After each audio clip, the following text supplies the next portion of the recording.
الحراك السياسي والمشاورات والتفاوضات متواصلة على امتداد الساعات الماضية والقادمة أيضا، بناء على أن محمد المنصف المرزوقي التقى اليوم والأمين العام للاتحاد اتحاد الشغل حسين العباسي، وأطلعه على فحوى اجتماع الائتلاف الحاكم الترويكا النهضة والتكتل والمؤتمر. اجتمعوا ليلة أمس، ويبدو أن هنالك بعض التفاصيل وبعض الاتفاقات بين الأعضاء الحاكمة التي نقلت إلى حسين العباسي. وحسين العباسي رغم أنه أكد أن الحوار ما زال يتقدم، وأن هنالك مشاورات لابد من القيام بها، وهنالك تقدم في المساعي التي تجرى من أجل الخروج من الأزمة السياسية، إلا أنه لم يفصح عن فحوى المبادرة التي قدمتها الترويكا على لسان رئيس الجمهورية محمد المنصف المرزوقي.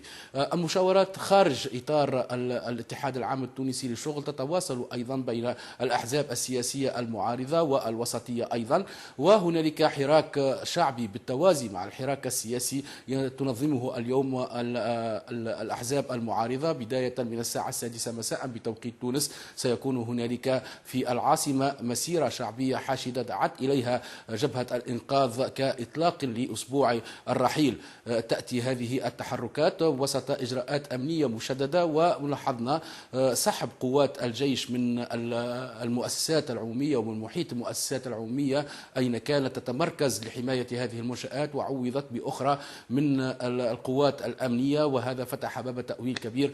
هل وإمكانية أن تكون هنالك مواجهات بين المحتجين الذين سيطالبون برحيل المسؤولين الموالين لحركة النهضة وللائتلاف الحاكم من المعينين على رأس المؤسسات العمومية، وبين قوات الأمن التي تحرس هذه المباني، بناء على أن الجيش أخذ على عاتقه عدم إطلاق الرصاص على المحتجين والمنأى بنفسه عن كل التجاذبات. وهذا مفسر لربما تواجد القوات الأمنية عوضا عن قوات العسكرية.